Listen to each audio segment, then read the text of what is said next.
Welcome to DVC Alumni, where every story inspires the next. The Alumni podcast where you get to hear the inspiring stories and transformation that DVC has had to offer its alumni.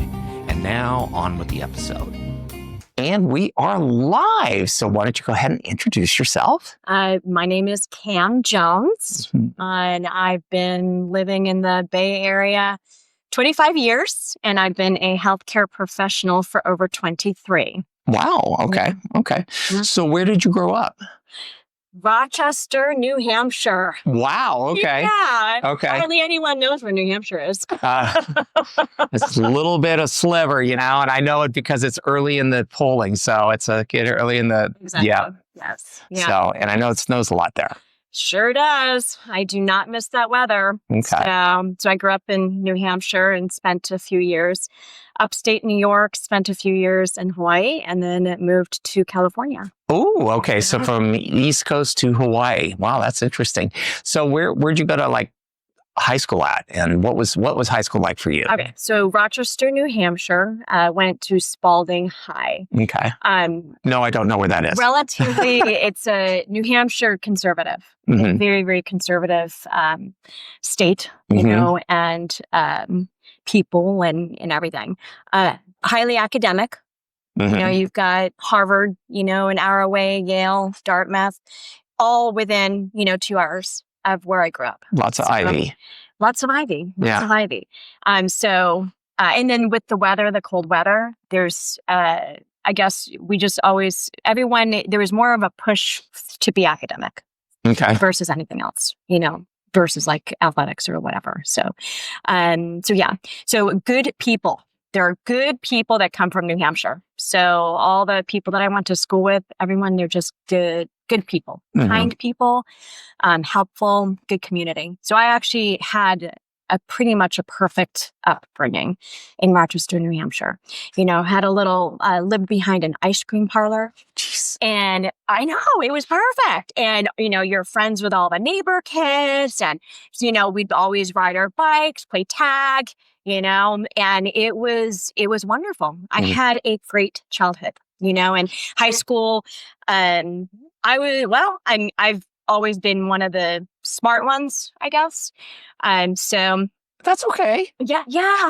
Don't apologize for it. Come on. High school, I was actually a nerd up until, ninth grade, Mhm. and ran track. So I guess that kind of integrated me with some of the cool kids and all that stuff. And, the older, the more mature I was getting, apparently I was getting cuter as a girl. So then that whole, that kind of changed my high school last couple of years. And Mhm. let's just say I dated the most popular guys in school.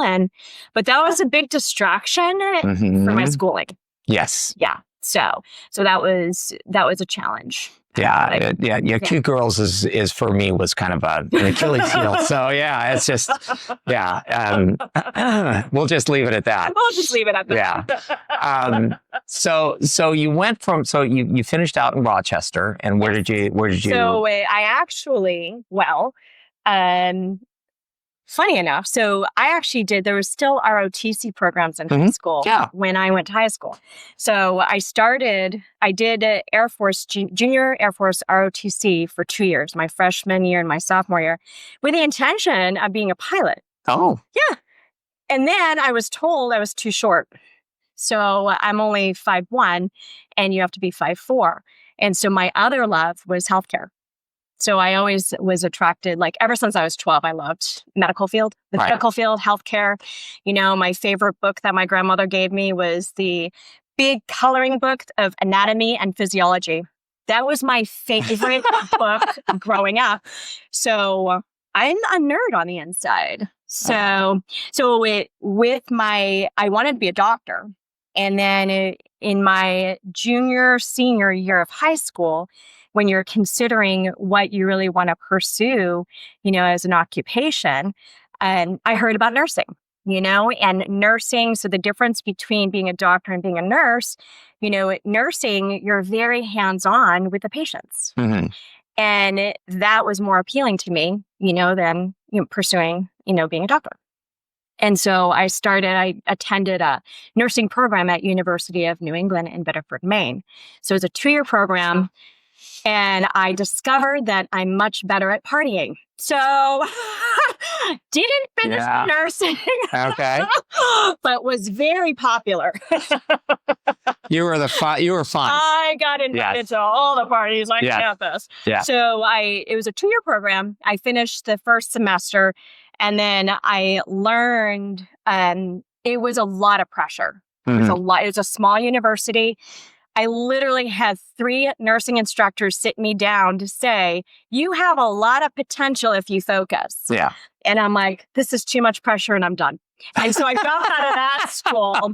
And my parents told me, we didn't grow up with money. We were like, middle class, lower middle class.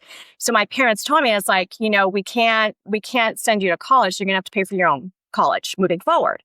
And I was like, okay, well, I party too much. So it's like, I'm not going to pay for myself to go to school. Yeah. Not right now. So then life happened. I ended up meeting a guy and paid $20, got married. He was in the Navy, and that moved us to upstate New York. Ended up having my son. I have a beautiful boy. He's grown. He's 30. So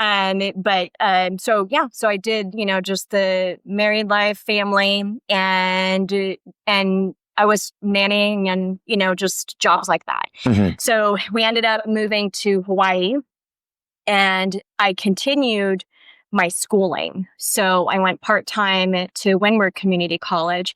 But what was cool in Hawaii was the art classes. So I actually, it's Hawaii is wonderful to visit or be around. The energy is so different, and it really brought my creative side out. So I took a few art classes and logic and Asian philosophy, and it was an amazing experience. Worked part-time, and then sadly, that marriage didn't work out. So, my ex moved to the East Coast and I moved to Southern California, which eventually I ended up in another relationship that brought me to Danville, California. Okay. And now we're in the Bay Area. Okay. So this was 1999. Okay. And I wanted to continue my education. And I came across DVC. And so I had credits, from 2 colleges. Yeah. And so it's like, okay, can I just at least get my AA done? And so mind you, I had to work full time because I've always had to support myself regardless of my relationship status. Mm-hmm. So I was working full time, raising my son, and it's life. And I'm also a high achiever, and I have to get A's. So that was my expectation of myself. So I knew what my capability was, and I could juggle 2 classes a semester and get A's. So I attended DVC for 4 years to finish all the classes in conjunction with the previous classes that, I had credits for, to earn my AA here at DVC. So while you were here at DVC, and by the way, that story, kind of the path, while it's not exactly the same, it's very similar to a lot of people's path here is, or some of them, they came here, it didn't work out, they leave, they come back because, life circumstances change. And so then they kind of find their wheels, for getting through. Yeah. So while you were here, and now keep in mind, this was, more than a minute ago. We won't say how long, even though we can all do the math.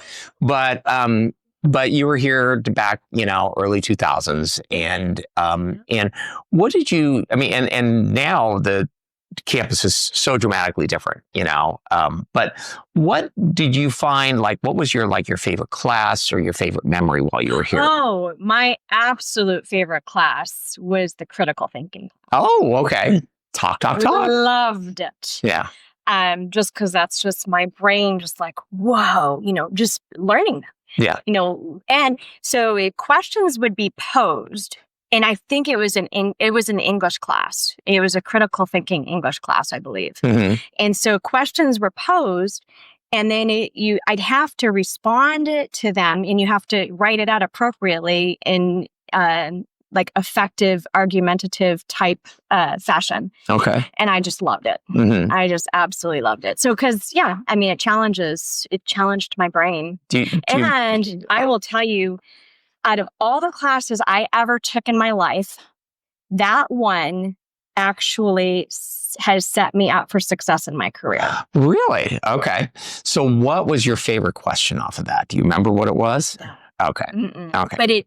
But it makes me, that class made me my perspective on situations is so much more vast because I took that class. Mm-hmm. Like just different perspectives of any subject matter, instead of it, any subject matter, really. Yeah. It's whatever situation.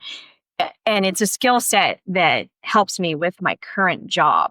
So, for example, what I learned is yes, you can have a subject matter and you can have face value and one perspective, but truly you can actually analyze it and have 5 different perspectives on that one subject matter. Yeah. Right.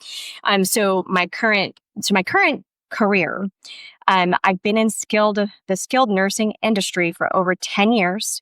I'm hired for marketing, business development, which is admissions department, which means that I work directly with all the hospital nurse case managers, and I review all the patient cases that come to my building. And so critical thinking is extremely important because I can review a case and it could be, 2 pages or 50 pages on a patient. And I could, see a name, address, basic diagnoses, and make a judgment right away. Like that's your face value. But the critical thinking class really taught me is okay, there's another way to look at this case. And so then I look at it from all angles and question everything. Yeah. And that is why I am so good at my job. Mm-hmm. In fact, I've asked John Muir people before, and I would be voted #1 in my industry. Nice. I know I remember, gosh, this is now a couple of decades ago. I have a very good friend of mine, Susie O'Brien, shout out to her and her husband, James. But I'd made a statement one time. I think it was a Twitter back when I was on Twitter, early on. And I said something like, people tend to look at things as black and white. And I said, there's, lots of shades of gray. And she goes, oh no. She called me up and she goes, no, you're wrong. And I go, what do you mean I'm wrong? She goes, there's an entire rainbow. And I was like, boom. Yeah. And it's like, because we do think black and white. And I had then limited my thought process to, well, there's lots of gray. And she's like, oh no. And for me, that was a moment where, I had it was kind of a, oh my gosh. And then it was, I've since learned to question things first. Yeah. Somebody says, and it's like, I'll go, well, let's think about that, And so it is like that critical thinking moment because, Sure so we both had it. You just went to DVC to go find it. And I was more than a bit older when I learned mine. So that's exciting. So were there other like resources that you took advantage of here at DVC or? No, it was just strictly just the classes. Okay. I took 2 classes a semester and, punched through, and I don't even know if I did that every semester. I don't know. I can't remember. I just know that I believe I attended DVC for 4 years to finish my AA. Yeah. Overall, it took me 6 years, just with all the other previous credits and everything. And it's life. That was life. And I don't know. I honestly, God bless those that can juggle the full-time job, the family, and go to school full-time. Like I couldn't do it. Yeah. But like I said, I like to be excellent at everything I do. And it's just impossible, it was impossible for me to work on my career and go to school full time. I couldn't do it. I know myself. Yeah. Right. So. Well, and that you had the self-awareness to know what your limit was and didn't overcommit on anything so that you could be excellent at all these things instead of pretty good at a lot of stuff. Exactly. Yeah. Exactly. Yeah. Exactly. Yeah. And it's still one of my goals to continue my education. But I've just built a beautiful career in healthcare, for over 20 years. And it's, now I get to work on my golf game. So just fantastic. We won't talk about my golf game. Yeah, there's a lot of adjectives that go with my golf game. So you finished up DVC finally. Yes. And somewhere in there, you then got into healthcare. Talk about what that transition looked like. Oh my goodness. So, okay. At the time, I actually, my other career was recruiting, staffing and recruiting. So when I moved to California, the Bay Area, I ended up getting an office management job for a staffing company. And I learned all facets, because I'm a quick learner like that. And I actually advise anyone, learn as much as possible on it with any job, because that is how you make yourself valuable. And I'm so glad I did that, because that staffing company was acquired and then dissolved. And guess what? I was the last person standing. They had me take responsibility for the entire process. Then I worked for a private staffing company. So the former manager, I worked with him part-time for 2 years. Then I worked another part-time staffing company that brought me back to healthcare. So I was just doing accounting and finance prior.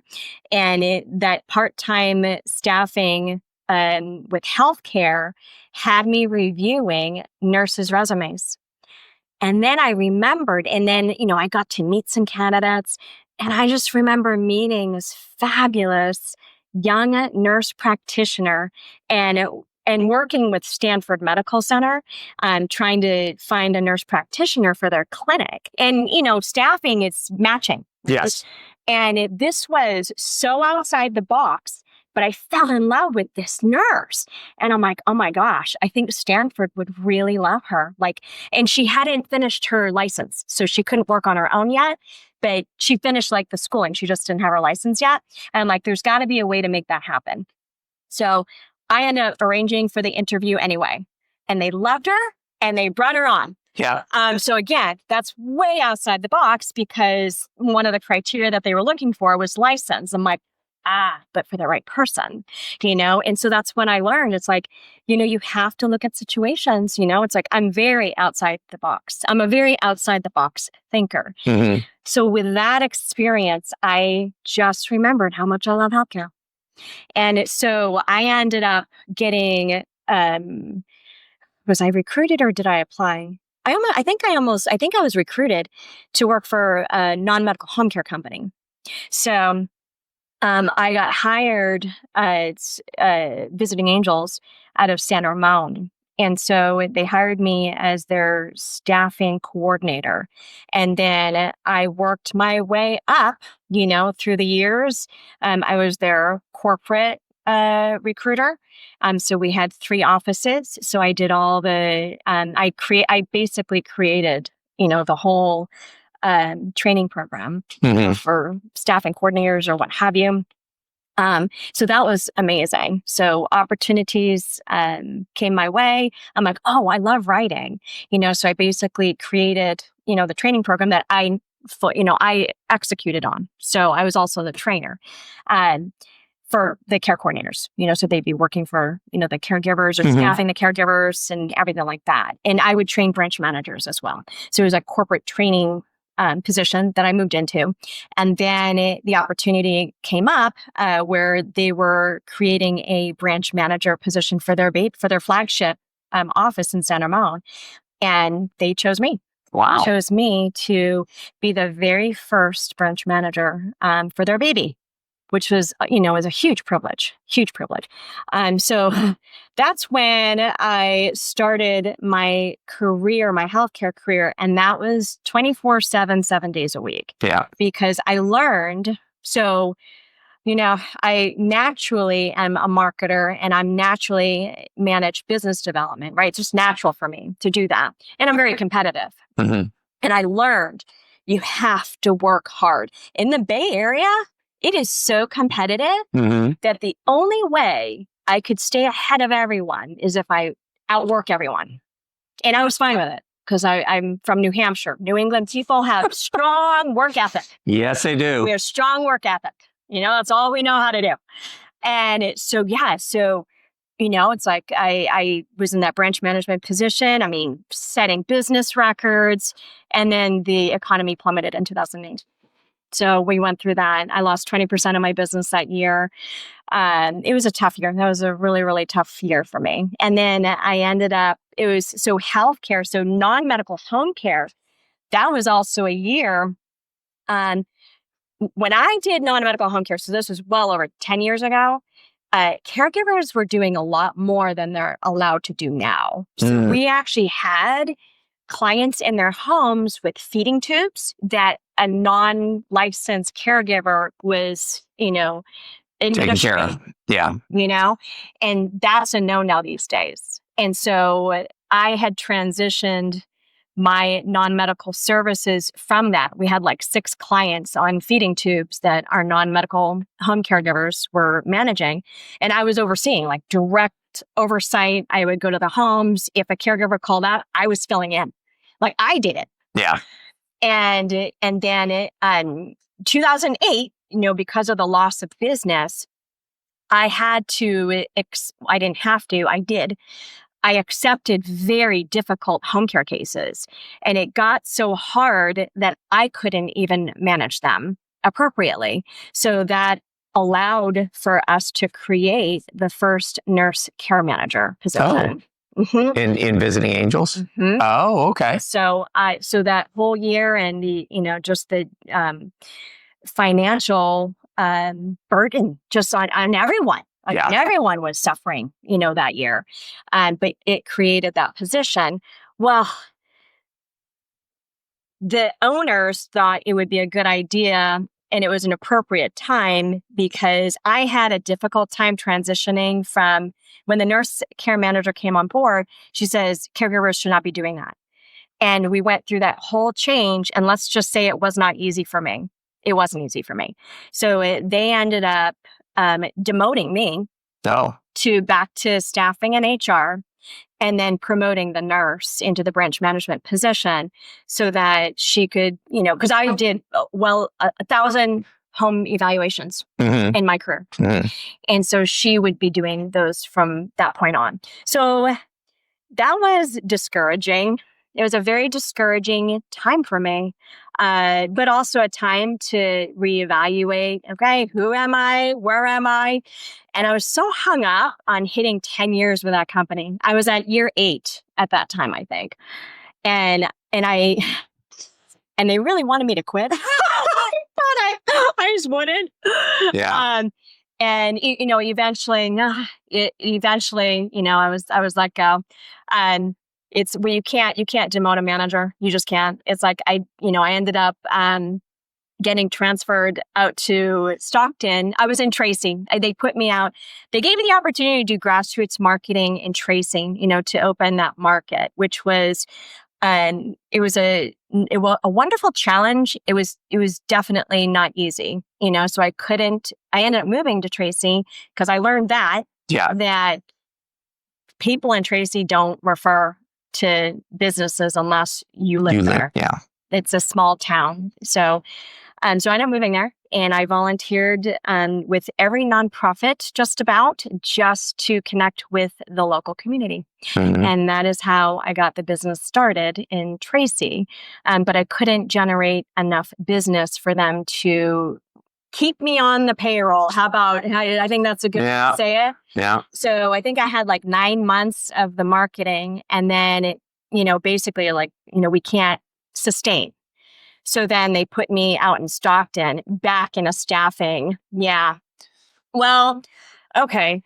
I admit, I was argumentative with the director of marketing. Wow. Well, okay. So to be fair, you strike me as very strong-willed, and which is also that drive. I mean, so I've known one of my previous ventures was as a Chamber of Commerce guy, and I noticed that there are certain types of personalities that are really good at being self-employed.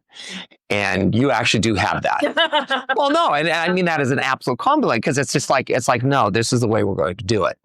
And then, and especially when you've been doing it that way for a while, it's like, you can start pushing back, and it's tough. It's tough, especially when this is the path forward, and they go, no, that's not what we want to do. Right. And yeah. Well, and what's really interesting is that, I learned so much, and, I'm the professional I am because of that experience.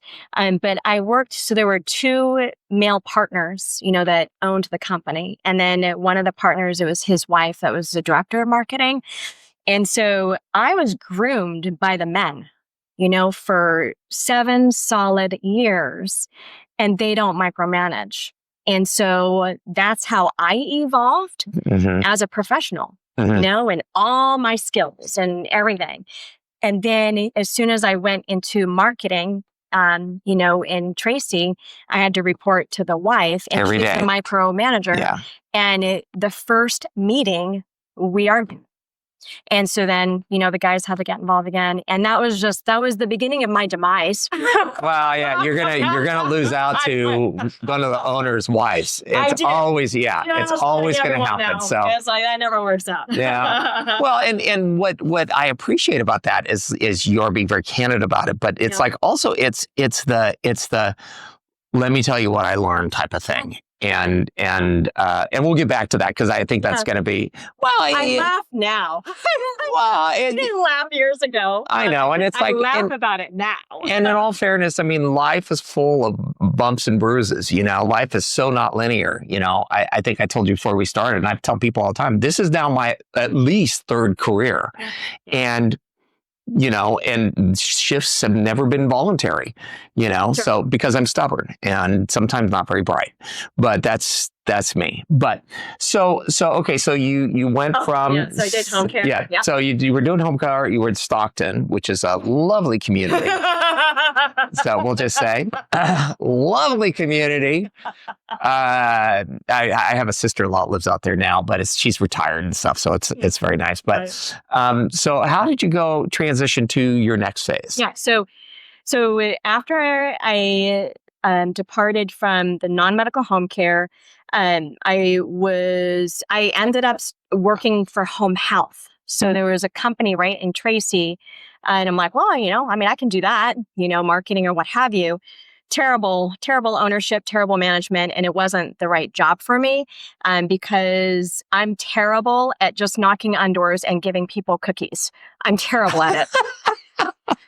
The worst. Okay. So I hear learned you. that about myself. I hear you. And with my home care, I'm very hands-on. Like I'm integral in the operations, daily operations. Yeah. That's where my sweet spot is.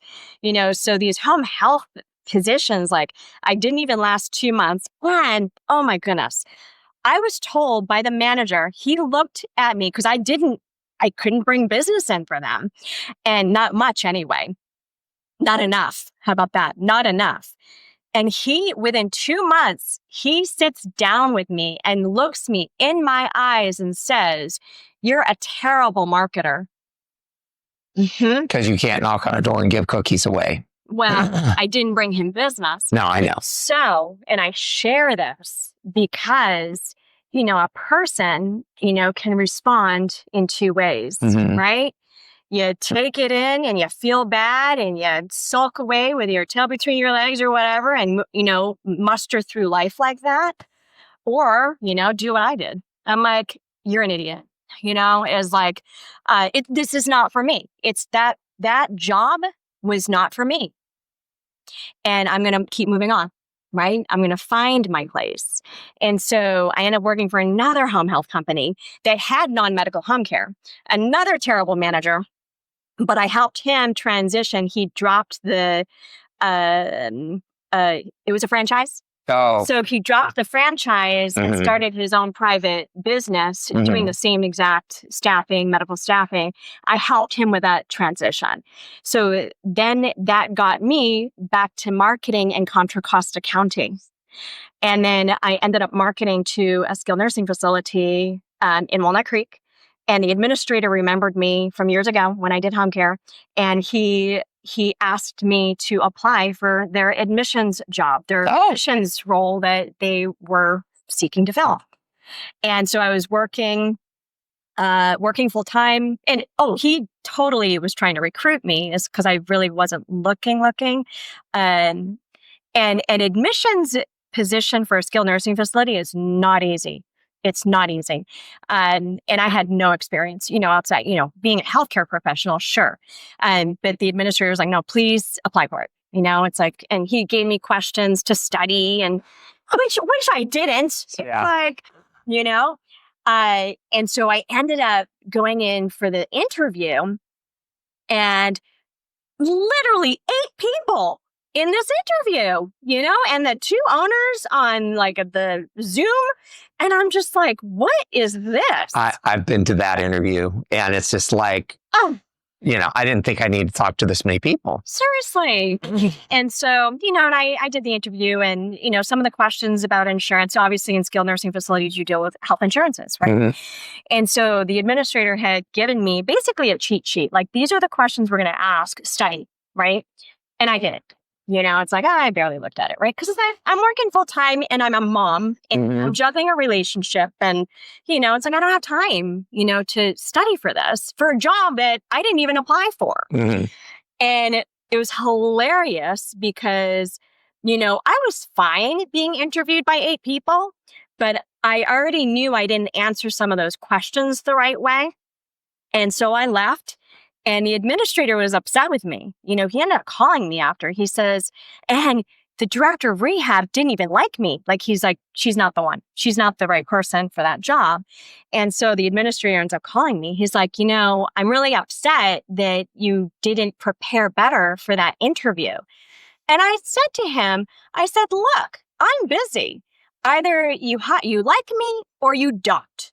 I said, everything you're talking about in that interview can be learned. So you make the choice. And he hired me. Yes. Yeah. Well, and that actually brings up a very good point. Am I teaching? You are. And it's like, well, so hiring managers out there. No, the thing is most of the things like unless you're a doctor or a lawyer or an engineer, right? It's like all the rest of it can be learned, 100%. You got books, there's even YouTube. I learned to fix bicycles on YouTube. 100%. So I don't know that I'd want to learn insurance, but yeah, it's like, who knows? But that brings up a very good point in that a lot of people think that they've got to nail the technical questions. But for some stuff, they probably do. But I think you're right. It's just like, look, you're either going to like them or not. You're going to be a good fit or not. There was somebody recently, oh my gosh, I wished I could remember who it was I was talking to. And they were talking about the difference between a great team and a good team. Oh, it was a panel discussion I saw, and Google had done this long-term, very expensive study. And they found the difference was the chemistry of the teams. So you had leaders in the great teams who were very cooperative and wanted everybody to feel like they belonged to the team. And then you had and these people, the team members were of equal ability. And then the teams that didn't excel as much were not great teams, mostly lived in fear. Mm-hmm. And so anyways, that's a complete sidetrack, and I'm sorry, but you bring up a great point is that, look, you either like them or not, I can learn the rest. Absolutely. And I actually learned that in recruiting. It's like, I've always been a people person, and I've always been very intuitive. Mm-hmm. And so I have learned, and in every one of my management positions where I had control over candidates and everything, you choose the right person. Mm-hmm. You choose the right person, and then train them. That's what I've learned, So I worked for that one skilled nursing facility for 4 years, but there was no opportunity for growth. And I kept asking, and I did a good job for them. And I kept asking, it's like, is there any opportunity? And I was basically told no.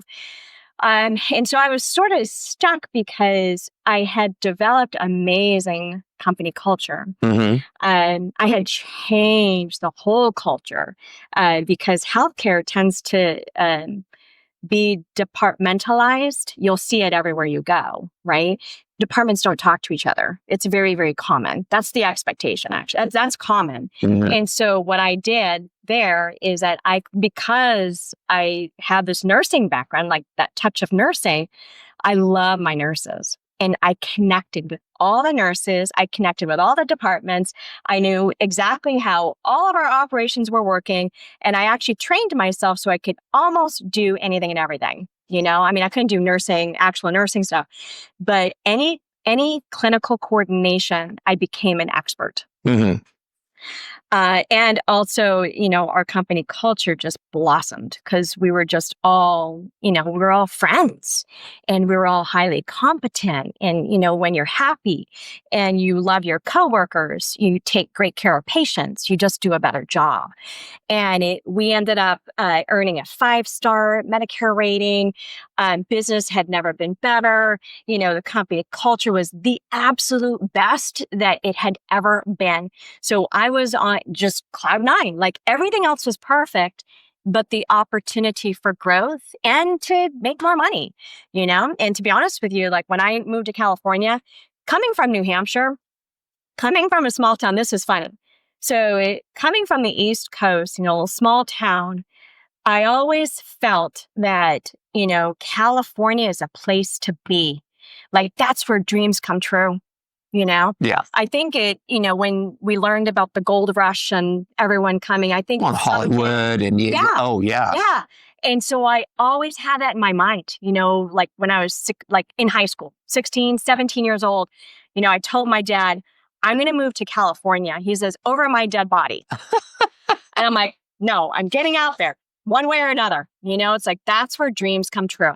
And you know what? I'm living testament to it. So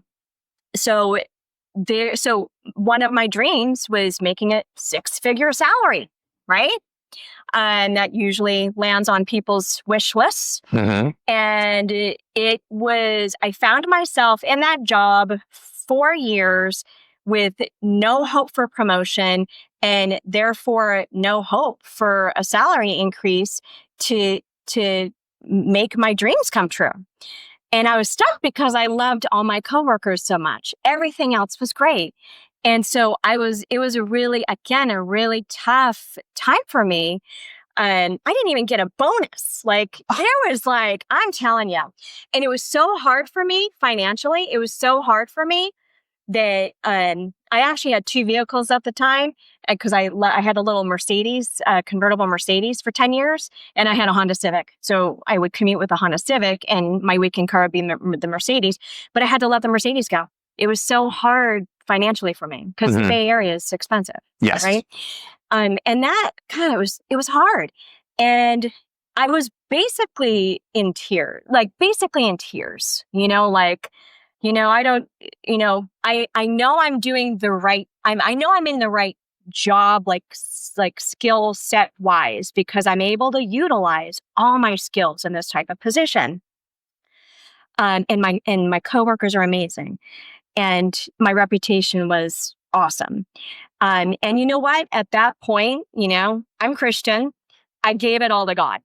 I said, Lord, if this is going to be my life, I will accept it. Letting go of the 6-figure salary and, driving a Mercedes, if that's what your plan is for me. And within 2 months, I get recruited by another company, Aspen Health, and my life changed. And the administrator, I had one fateful day. I had the administrator, the company recruiter, and one of the owners all call me saying, can you please interview for our marketing position? And the building was literally right across the street from the hospital and right catty corner from my facility. Wow. And the building they bought had the worst reputation in the county. And they, in situations like that, you need a strong marketer to turn it around.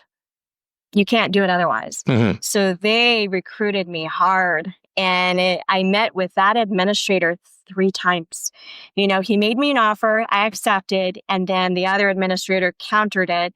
And then I'm so loyal. I'm just naturally a loyal person, loyal, hardworking, you name it. I'm classic Virgo when it comes to my occupation, right? My career. And so then I accepted the counter, which don't ever do that. Don't ever do that. But yeah, we'll get. But yes, that is a good piece of advice, and I've seen that a million times. Don't ever take the counter. Never take the counter. And then this other administrator, he was done because literally it was like 2 months at this point. Like that's how much time had gone by. He was done playing games. He met with me again, made me an offer and emailed me an offer I couldn't say no to. So he drove a dump truck full of money up to your front porch with lots of benefits. Okay. Yeah. Yes. Yeah. And he actually made my dream come true. That was the offer he made me. And I'm like, wow, I've never made that much money in my life. And so I turned in my resignation notice and started with the company. And that was over 7 years ago. And that was it was such an awesome challenge. So with skilled nursing, you have your success in your business thrives on skilled cases, like from the hospital that the medical insurance pays for. And, and the highest paying is Medicare. And so and the lowest paying is Medi-Cal, right? And so that's where your custodial residents are. So I left a 5-star building admitting, I think I had a record number of admissions, like 60 admissions, high number of Medicare, over 40 skilled cases, to a building, the census, my first day, I look at the census and there's only 6 skilled cases and 2 Medicare and the rest were Medi-Cal. I'm like, okay, I know this is going to be a challenge. Going back to the nurse case managers that I had, like my best friends are nurse case managers. That's just like who I am, where I'm at in my life. And so I would go to the floors at the hospital and these case managers know me and they trust me implicitly. And I'm with this new building. They had the worst reputation in the county. And I will never forget the first time I asked for, I was trying to get this Medicare orthopedic case. Orthopedic's always been my number one area of expertise. I remember the day, I remember the moment so clearly. And I'd been with the new facility, like 3 weeks, something like that. So I walk in there, I'm like, okay, Mary, may I please try to win this patient over. The husband would come over for, a tour and everything. And I would, again, just jump through hoops service wise and, educating, just the process. And I handhold, like everyone has my cell phone number. I go way above and beyond for my patients and families. And she looks at me like a deer in headlights. She's like, this is tough, but I trust you. I trust you, and that is why I am going to give you this business. So that's another lesson just for students. Well, that was the thing is you develop these relationships with people, and they learned to trust you, and it just takes time. That's the big thing. It takes time because you've had how long in the industry at that point? I mean, 4 solid years in skilled nursing alone. So it's 4 solid years, 7 days a week in which I was communicating with case managers and following through on everything and problem solving. I resolved so many big problems for the John Muir case managers because anytime there's a difficult person, family, or patient, I have a gift for speaking with people and problem solving.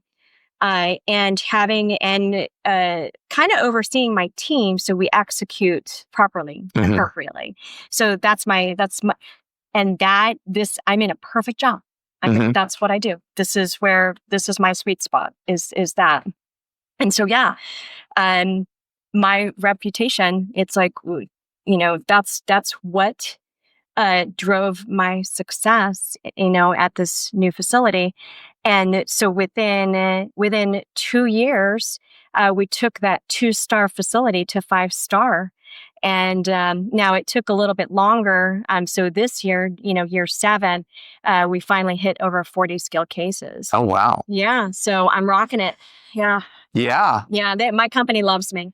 My company loves me. Well, I bet they do. Yeah. I have like several, like, tell me this, tell me this, tell me this. But so here you are in year 7 and you have a new job, because you did tell me that you were rocking into a new job. Was that correct? Oh, not a new job. Well, new responsibilities. Yeah. Same responsibilities. I'm still managing admissions. I'm still reviewing patient cases. But now that I have such a strong team in place, there's going to be a little bit more business development that we're working on.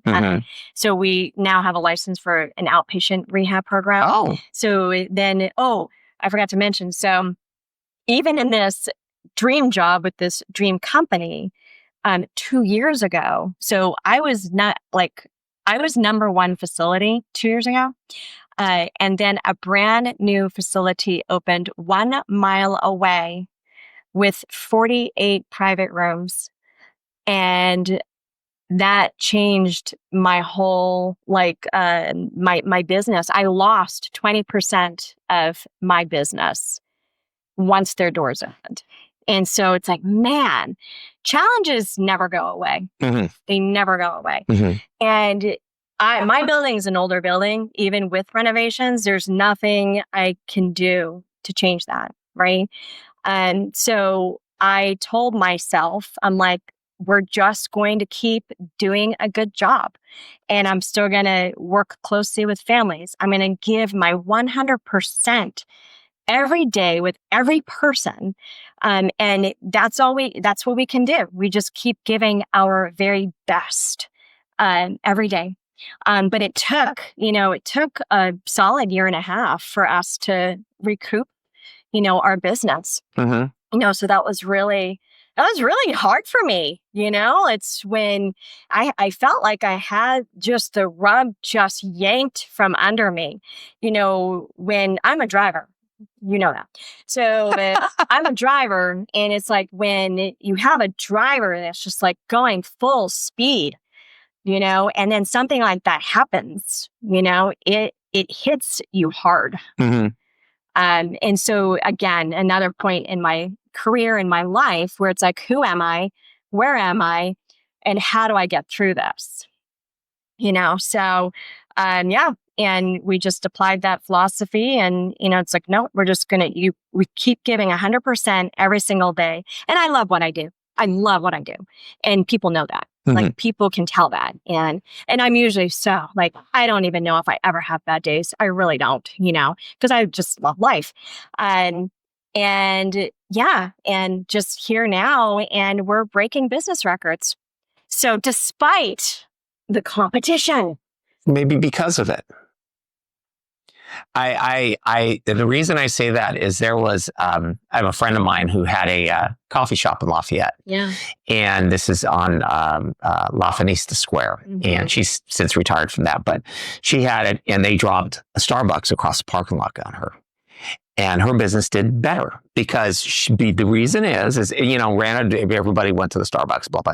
But she'd also, because she had built herself as a cornerstone of the community, and was like like you had built the business in Tracy. And, it's like you're not knocking on doors, giving away cookies. You're doing the things that actually win, which is being part of the community. Yes. And so, and matter of fact, it's like that coffee stop is still thriving in that particular little corner. Great story. Great story. And yes. And so, I'm living it. Yes. I'm living it. It's like I face fierce competition every single day, and we're winning. Well, and it's partly because competition makes us get our little pencils out and sharpen them up, but. You're right. Absolutely. Absolutely. So you talked a little bit about when you were recruiting. One of the hardest things I know right now, and this is just if you have any insight into this is one of the hardest things for people right now is just getting the interview. And that's... Oh, you know what I tell everyone? What's that? I tell everyone, well, here's the reality. It's all about who you know. It's all about who you know. And you have to put yourself out there. You have to talk to people, and even at a coffee shop. Do you know how many people I've met in a coffee shop? I talk to strangers everywhere I go. And guess what? I make friends. I get their phone numbers. And at the right time, I could reach out to them and say, hey, so-and-so and so-and-so. And anyone can do that. Yes, I'm an extrovert, but I'm letting y'all know, even if you're an introvert, you can do that. Well, and I'm working with DVC students right now. I do some networking classes for this very reason. Because it's go talk that you're a DVC student. You have the perfect end. Hi, my name is so-and-so. I'm a student at DVC. I'd love to talk to you about what you do. Tell me how you got into this line of work.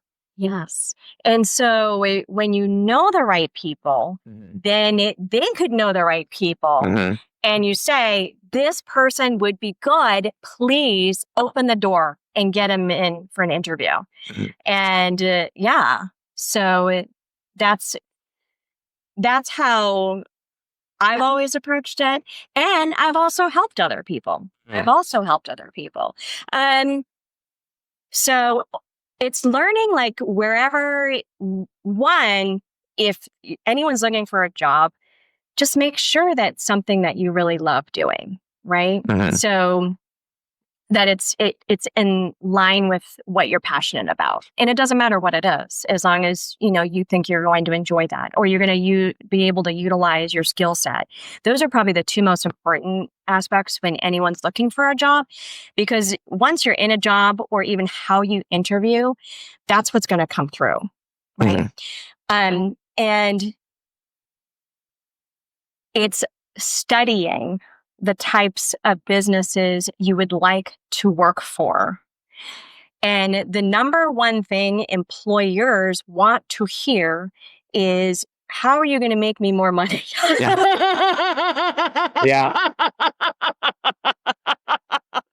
Always, Right? always. Absolutely. Sorry to say, obviously exclusive of any non-profits, but at the end of the day, or even fundraising. Nonprofit it should be a tax status and not a business model. So true. So I think that's brilliant. And by the way, we're going to take that little clip out about, this, and we're going to take that, and that's going to go make the circuit. So on LinkedIn.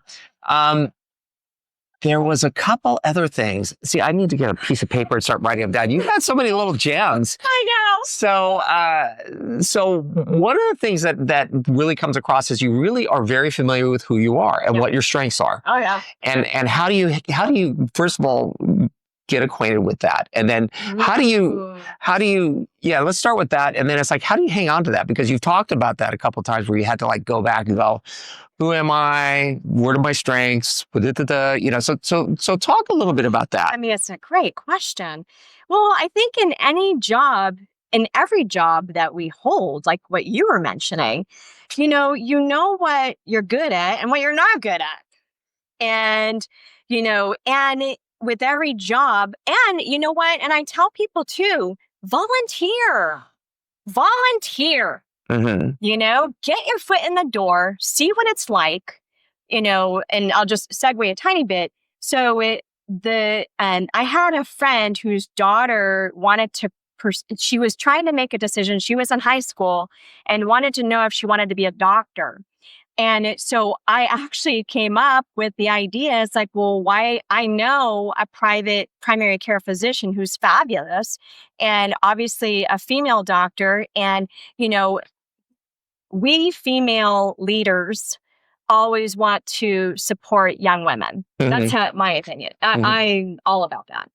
And so I actually made all that happen. I connected it for the young high school student.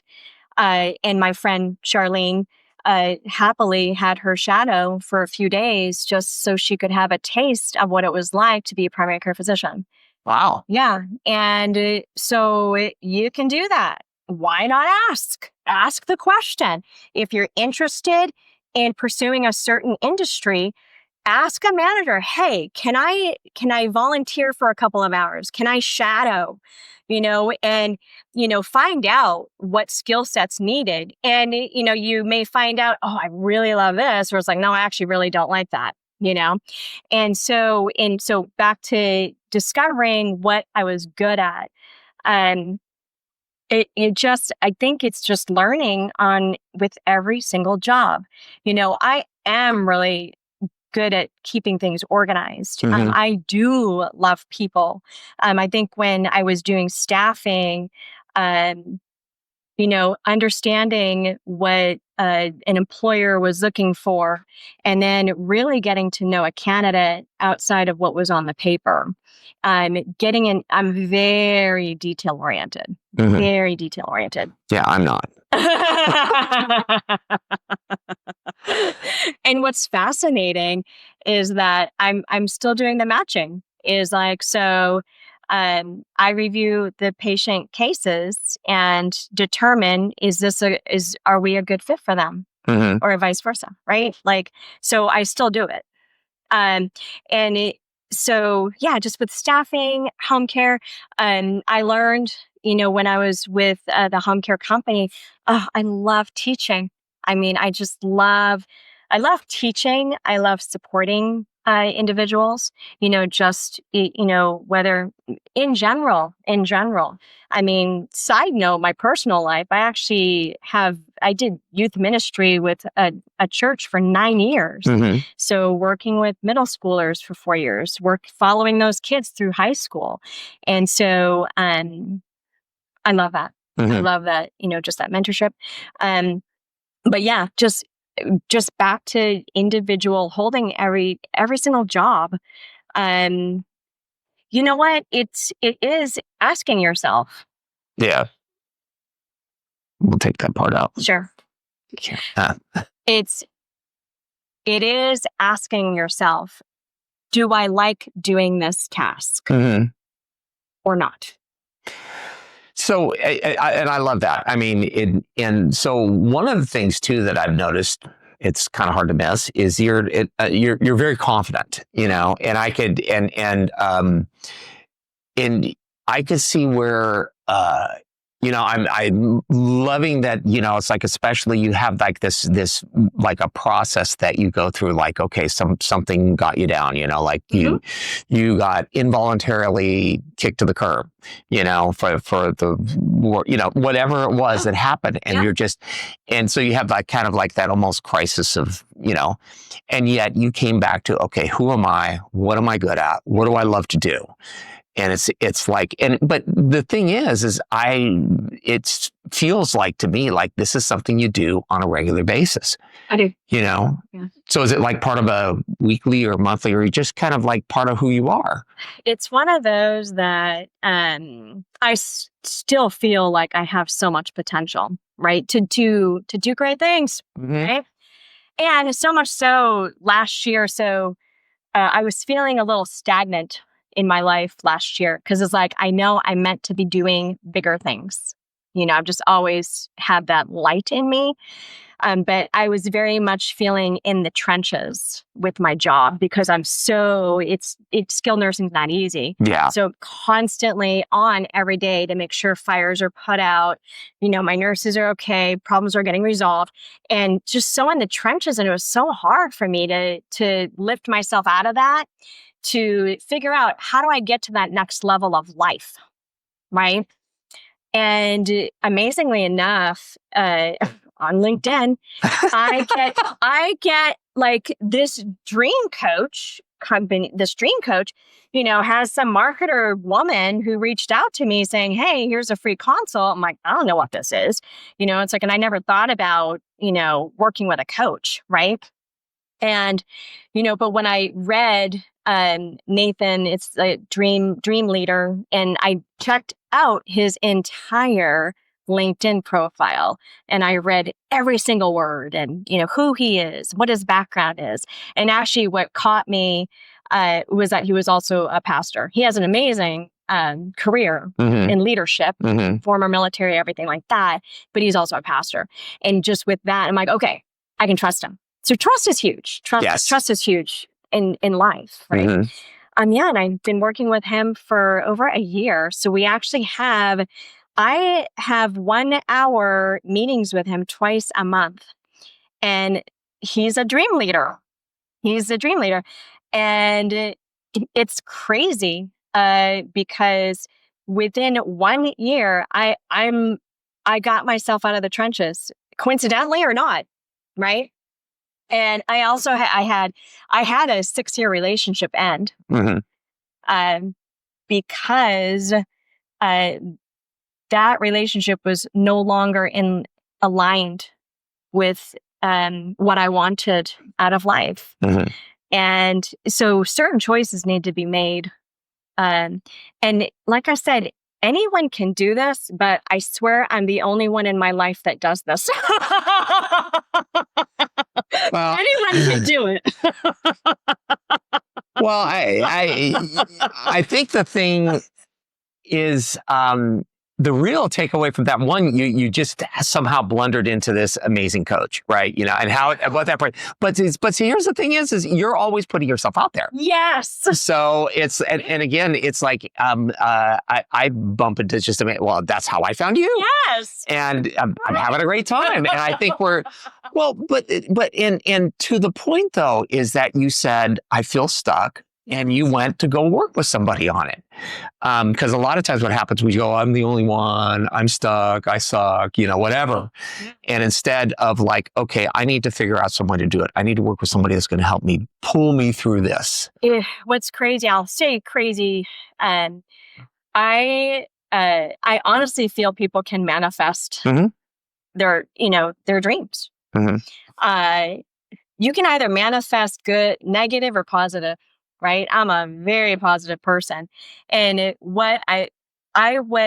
so anytime I hit these ruts, and that was feeling like a rut for me, even in my dream job last year. And that's what message I kept telling myself, like, oh, it's like, I just need to get out of this. I need to get out of this. I need to get out of this. And then just like magic. You know, this dream coach comes into my life. So you did the fruit, yeah. And then amazingly, I also had a fitness coach. They found me on LinkedIn too. You know, and I will tell everyone too. You have to take care of yourself physically and mentally. That is just as important and a contributing factor to success in anything you do. So I'm in healthcare, and I'm huge advocate of health and wellness because I read about so many people that are sick, and it's not fun. It's not fun, like being ill. And half of these problems are because people are overweight and they're not taking care of themselves their whole life, right? So yeah. However, the reality is that I'm so busy, it's so difficult to get to a gym. So difficult.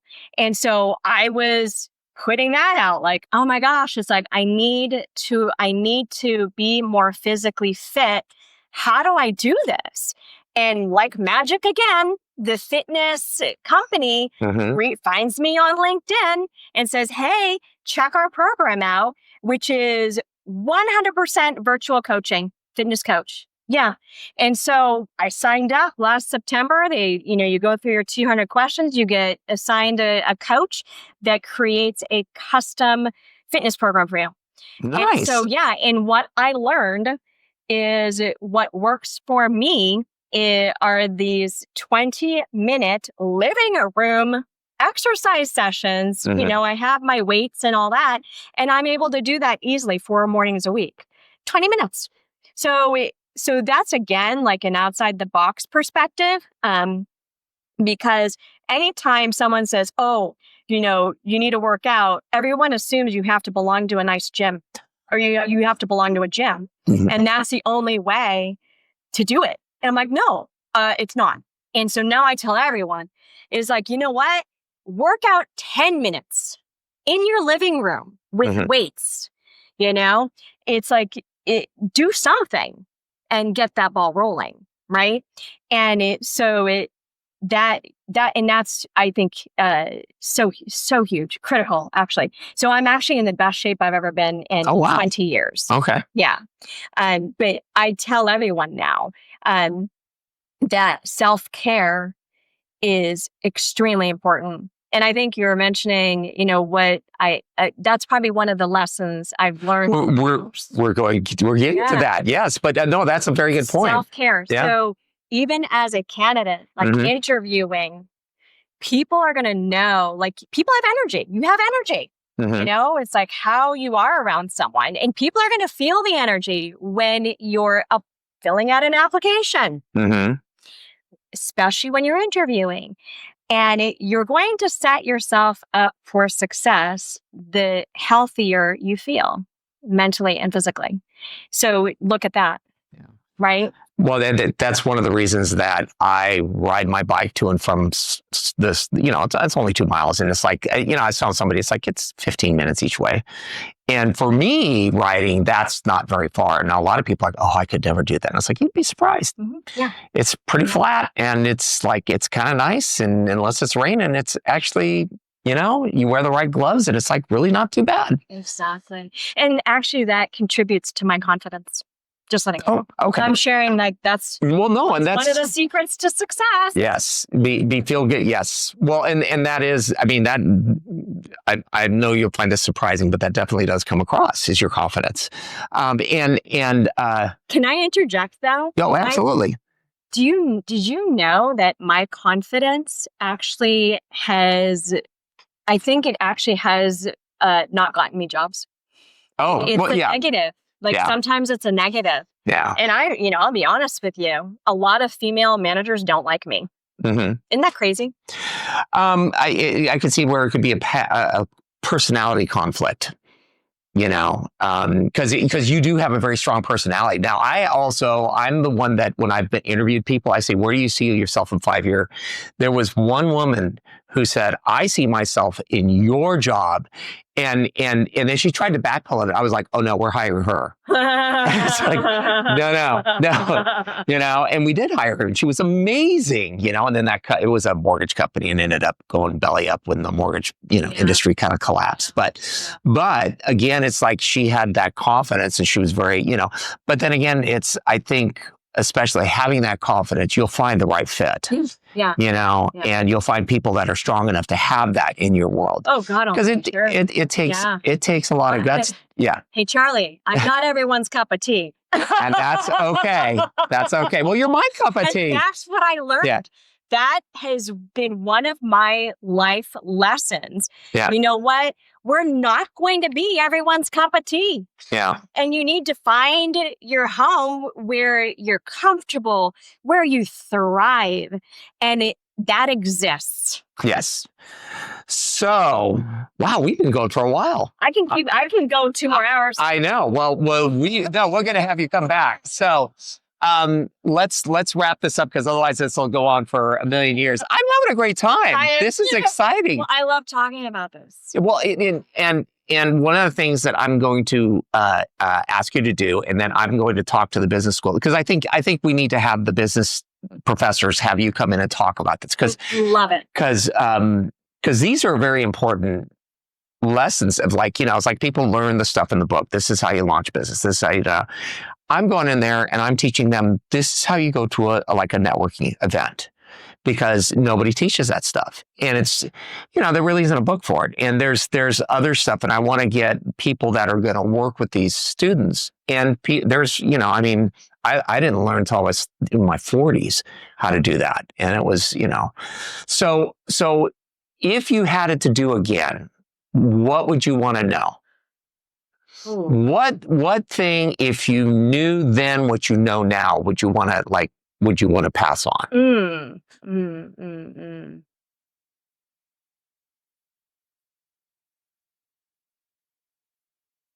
You know what? I value education, and I wish that I would have continued my education in my earlier years. And who knows? I think I don't regret anything. because I wouldn't be who I am today without all my life experiences. So it's hard to answer. I think it's really hard to answer. Honestly, I've always been a hard worker, and I've always given my 100% in everything I've done. So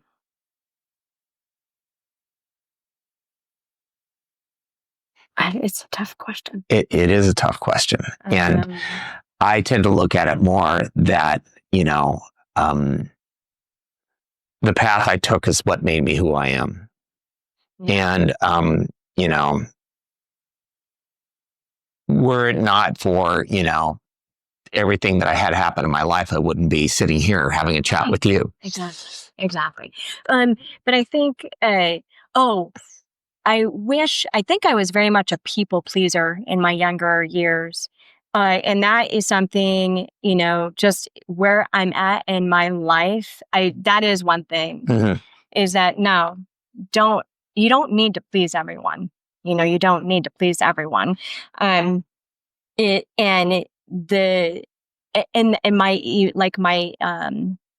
I evolved to my self-awareness. I wish that I would have done that sooner in my life, right? And so I love being able to share that with anyone and everyone, especially the young ones, in their 20s. I got a lot of young nurses, Yes.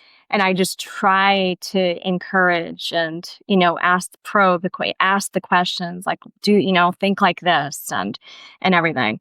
That would be the number one thing that I wish that I would have done younger, is be more self-aware of who I am.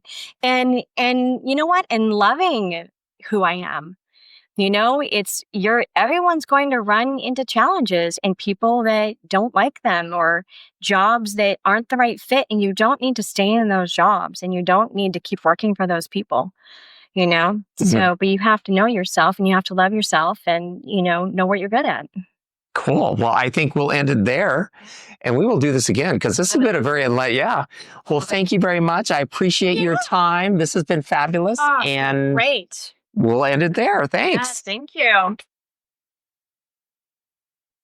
Thank you for tuning in to DVC Alumni, where every story inspires the next, the podcast for the DVC Alumni Association. You can contact us at alumni@dvc.edu with any comments, and be sure to leave a like and subscribe to our podcast.